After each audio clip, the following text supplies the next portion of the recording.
one way or the other, that's going to mean that the creation duties for this team are almost completely going to be with him. I mean, if Aaron Holiday really improves, maybe he gets a little bit of ball handling, maybe TJ McConnell. But I mean, really, he's the guy who's going to have the ball in his hands a lot, Jason. And let's not forget that this is a guy who was in the 50, 40, 90 club just a year ago. I mean, this guy can really shoot the ball. I think going into a system where he's going to have the ball in his hands as much as he is going to give him a chance.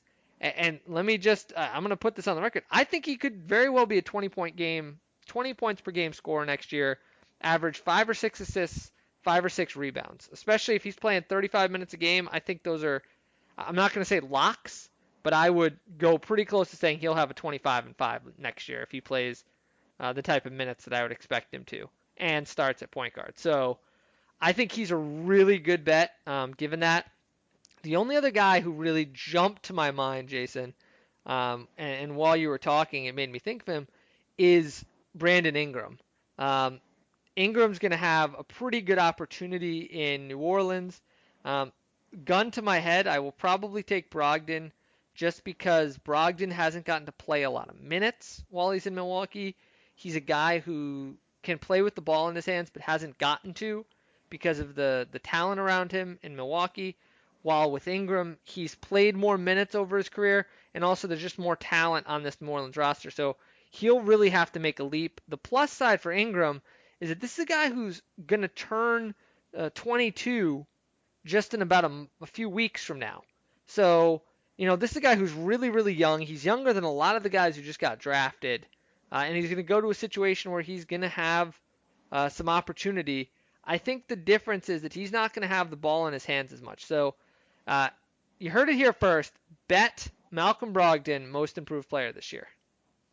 I mean, he's got the money like bona fide NBA starter already. So I don't know how much more improving he has to do. But real quick, just throw some dark horse names. I think Alonzo Trier, again, on a very forward-heavy Knicks roster, showed flashes last year. I think he has a chance to improve, especially when I think Frank Ntilikina is already being phased out there. DSJ, no one knows what he's going to be. I think Trier has a chance to make a huge leap. I think the combination of Glenn Robinson III and Willie Cauley-Stein, Golden State with a very shallow roster there, and Clay not being back till probably the end of winter. I think those two guys will get a chance to step up and play big minutes. And I'll throw one more name out there. I know the Magic have a ton of bigs, but Mo Bamba, people are forgetting about the bomb man, the Bamba, and he could have a chance if he plays to really turn some heads. Yeah, and I got one name to consider here as kind of a dark horse. The guy who I kind of like is Gary Harris. He had a really up and down year last year. A lot of people thought he was going to have a good season. Injuries really derailed his season. And so he actually regressed or at least stayed kind of stagnant from what he'd done the rest of his career. This is a guy who's still pretty young. He's turning 25 this year. And I think if he was to stay healthy and get his minutes total up, he's a guy who I could really see having a heck of a year. So we'll see. But I think he would be an interesting dark horse. That team is going to need some guard play outside of Jamal Murray. So I think that he's a guy who, if he stays healthy, there's a chance he could have an increased role this year. So I'd say he's not a bad bet either. Well, if you have any money left after listening to Ben and I recommend bets after the last few weeks, please leave us a note. The Baseline Jumper, Twitter, Facebook, anyone else, come to me, come to Ben, let us know. We are so sorry if we've lost you guys tremendous amounts of money already, even though none of this has happened yet. But no, seriously, this is a fun segment, though. We've got most improved, we did coach, we did MVP. So we'll have a few more fun things in the tank here as training camp's about a month away. Yeah, absolutely, Jason. And now it's the moment we've all been waiting for, which, Jason, we get to hear you wax poetic about your beloved Brooklyn Nets. Yeah, the Nets news of the week after what has been a crazy offseason. I mean, this news is a bit outdated because the story started to break as we were wrapping up last week's show. But the Mikhail Prokhorov reign in Brooklyn is officially coming to an end. It looks like Joe Tsai, billionaire co-founder of Chinese e-commerce giant Alibaba, is officially taken over as full-time owner of the Nets and Barclays Center for a whopping $3.5 billion. Ben, no sports team in the United States has ever sold for more money. Can you believe the Nets, right? When Prokhorov bought them, paid $400 million, covered about $160 million in debt. The Nets were in dire straits. They were trying to move to Brooklyn. It was caught up in the court system. Prokhorov comes and basically multiplies his investment almost 10 times, comes in, helps the Nets get to Brooklyn, and now Joe Tsai's taking over. I mean, do you have any thoughts on this? Because I kind of want this to be a back and forth.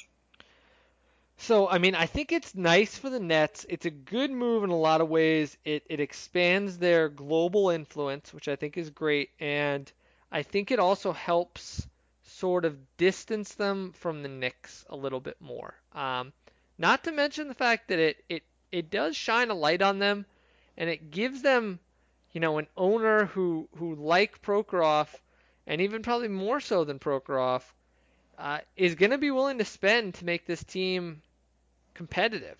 I think that it's also interesting to imagine, and this is something that I'm not sure how much ink has been spilled here, but the Nets now have Kyrie Irving, Kevin Durant, and one of the business giants of China on one team. The Chinese market is one of the growing big markets for the NBA. You have to wonder if this move could sort of pave the way for the Nets to become the most popular team in China, and what that could mean for this team going forward, and what it could mean for the league. Yeah, you hit the nail on the head. I mean, Tsai purchased 49% of ownerships back in 2018 of the Nets. And it seems like he's ready and willing to spend any amount of money it takes to bring Brooklyn a championship. He seems popular around the organization. You mentioned he has Durant and Irving to work with. But this is a big investment. He's reportedly worth $10.5 billion, and now he has put 35% of his reported net worth on the Nets. So it's a pretty big investment. One thing that I think will help, too, is he'll be around more than Prokhorov was because he does live in the United States. I don't think he's going to be meddlesome. He's got the right guys in place. The Nets have a very respectable front office now with Sean Marks leading the way. Coaching staff is solidified. The roster is solidified. So what a time that the Nets are now worth $3.5 billion. I mean, they're still not worth as much as the Knicks or the Dallas Cowboys, but considering where they were when Prokhorov, bought the team back in 2010, I mean, they've come a long way. So I want to do a little bit of a Mikhail Prokhorov postmortem because this guy was very entertaining. He buys the Nets in 2010 from Bruce Ratner, who is not a very popular name in Nets history. $220 million in cash, $160 million in team debt, funded basketball operations, broke the lease at the Izod Center, moved them to the Prudential Center in Newark, gets them to Brooklyn, helps finance construction of the HSS Training Center, which is now one of the best in the league. He bought the Long Island Nets. He paid out over $120 million in luxury taxes, including $90 million during that ill-fated season where they had Paul Pierce and Kevin Garnett. I mean, this man did it all.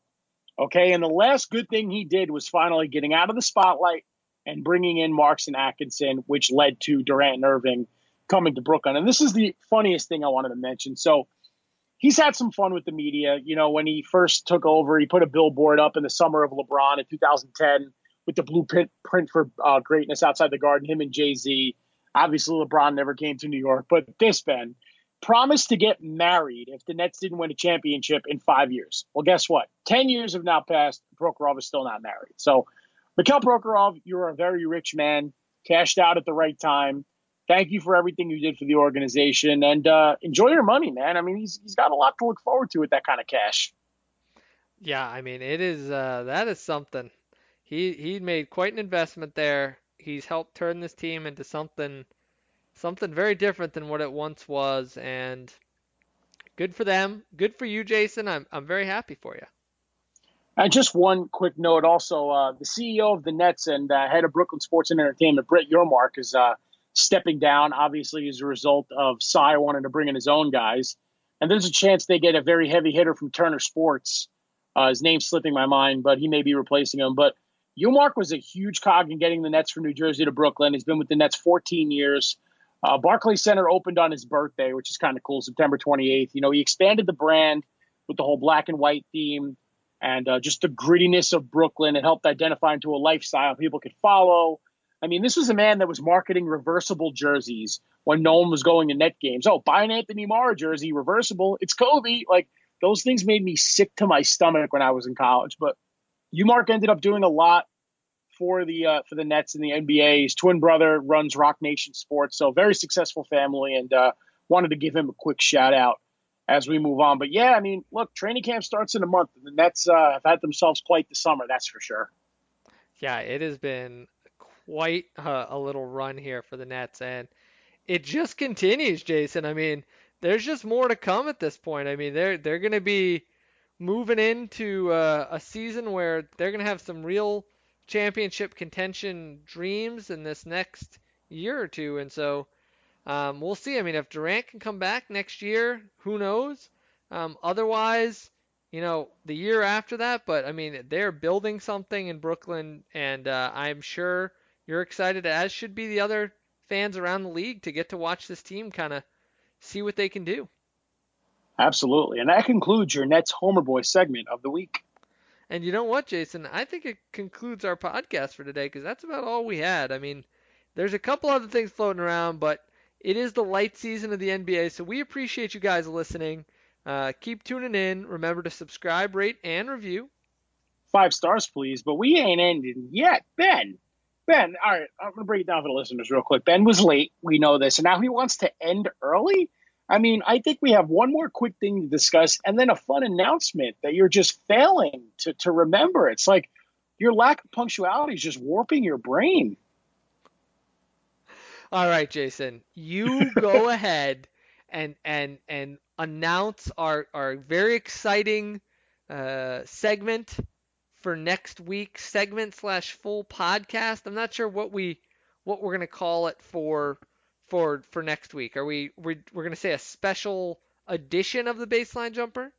Well, okay, so if you guys remember, we're a basketball show, okay? This is like our 88th episode. We're creeping up towards the century mark, which should be fun. In just about 10 or 11 weeks or so, we'll have our 100th episode, Ben. Can you believe that? But last year we did a bit of an NFL preview. So, Ben got to thinking that instead of doing an NFL preview, maybe we'll do a fantasy football preview podcast and just kind of touch on a couple of guys that Ben and I believe will be good, a couple of potential busts, because fantasy football is as interesting as it's ever been with the short lifespan of a running back in its prime, the importance of PPR, the fact that you could stream a quarterback to a championship. So Ben and I might put some of our knowledge to the test and do a fantasy football pod next week. I mean, why not, Ben? You came up with the idea. I mean, I think we should do it. Let's do it. I love it, Jason. So next week, we're going to have fantasy football focused pod. If you have any questions, feel free to hit us up on Twitter, Facebook, anywhere you'd like. Send us a text. No, we'll take some questions. We'll post some questions we'll post the message board on Twitter, on Facebook. We'll see if you guys have any fantasy football questions you want answered on the show. And which reminds me, because you said fantasy football focus, I'm going to run something by. Did you know Matthew Berry was in Avengers Endgame? I did. I saw his love-hate where he talked about it. I read that like 3 times, dude. I was like, oh my God. And then I went back and watched the scene and I'm like, holy crap, he was a Shieldy. That's awesome. I mean, if you haven't seen Avengers Endgame by now and you want to, like, dude, come on. I love that you just kind of geeked out about him being in Avengers Endgame. It kind of made my day. And you know what, Jason? Now will you let me wrap things up? Yes, De'Aaron Fox, we can. Yeah, so Jason is teasing me because I had I'm not sure which of us actually put that in. You might have put that in. I did because I was on time. De'Aaron Fox decided to kind of opt out. Right now, one of the reasons why I'm skipping it, Jason, is we don't know all the details of what's going on. It sounds like he may have decided to just kind of opt out because he might not have been able to get a role, but we just don't know yet. It's possible that there's something else that's going on. I didn't feel comfortable really talking about this too much until we get final words on what's going on. Everyone's been pretty mum on the subject and hasn't really given up all the details of why he decided to kind of step away. There's been speculation that he was actually going to make the team. Yeah, I So mean he was going to. Now there's 13 guys for or 12 spots for 13 guys. So, yeah, so I know we had this whole exercise a couple weeks ago where we selected our 12 and 10 of my guys are still in play, only 9 of yours are, but I mean, look, it's not going to be that exciting